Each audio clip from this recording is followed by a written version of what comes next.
So you basically, you haven't heard anything that either Mr. Garrigan or Mr. Landers has said, maybe he's got a point there. Nothing that's jumping to my mind. Like I said, you've got, the thing that what's it, lackadaisical? Or the administration is lax. No. We stick a lot of money into every staff member. We train them, we uniform them, we equip them, and we continue to train them.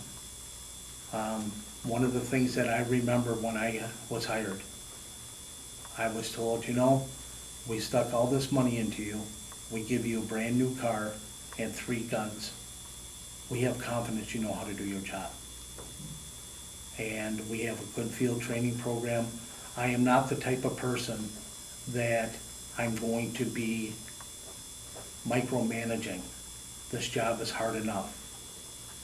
I have the utmost confidence in my staff, whether it's inside or outside. And will I deal with something if it's wrong, they're not being handled right? Yes, I will. But I don't feel I have to be pushing them or have their immediate supervisors pushing them. How do you keep yourself aware of what your deputies are doing in the field? A lot of it is staff meetings, and I know that has been brought up. And the reason that I changed the staff meetings is I have 14 sergeants. And before, the meetings went from 2 hours to 4 or 5 hours. The majority of those sergeants were there on overtime. I'm a big one for chain of command. I said in one of the debates, we're no different sometimes than our kids. If mom will give you something that dad won't, you will go to mom, and vice versa. Same thing with us. If you have a lieutenant that will give you something that your sergeant won't, you'll bypass your sergeant and go to the lieutenant, or to go to the captain, or go to the chief deputy. That's where the chain of command is broke down.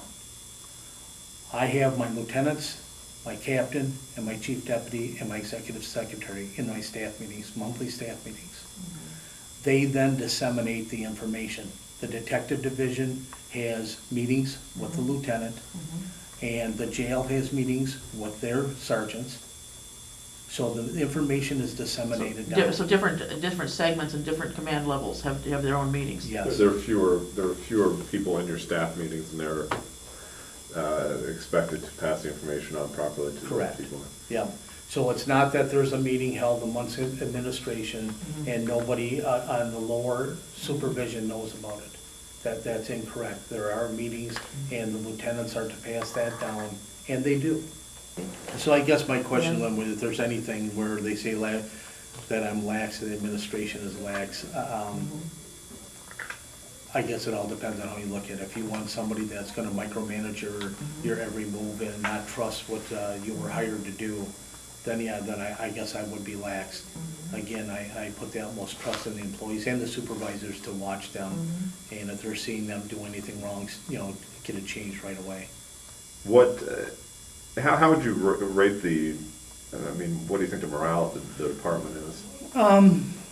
One thing with our morale, I believe in, and again, been here 20 years, it's up and down.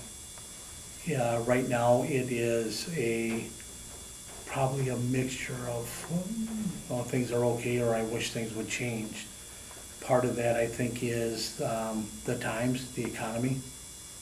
I think a big thing is the staffing, and our deputies are doing more with no relief in sight. Some of it is contracts, and I think that the thing that everybody has to understand is that the contract's not with the sheriff, it's with the county board. I don't control the contracts. I don't control when they're settled, what they're settled for, or if they're settled late, when the back pay comes to you. And I know that it was, I think, sort of a blow to the morale with the road deputies when the bargaining committee for the county agreed to a contract and the full county board voted it down. Because they're hardworking, and I think that one of the things that got my attention was where somebody said, not approachable, that all we do is write tickets. Bull. It's the best way I can answer that, bull. I've had more than my share of people that have called me and thanked me for the way that staff has presented themselves or been there in a critical time and dealt with them and their family. Part of our job is writing tickets. And we don't like to do that, but if we allow people to drive 75, 85, 95, 100, some of the speeds that we've had up as high as 120 miles an hour on the interstate. You know, again, these grants are allowing us the personnel time to go out and try to get people to slow down. You follow the law, we're gonna wave at you when you go by.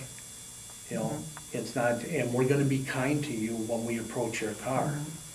We're gonna explain things to you if we do write you a citation.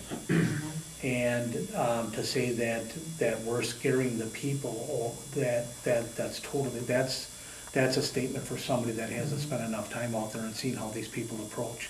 If that person has any doubt, get the video from the deputy's car and review the video.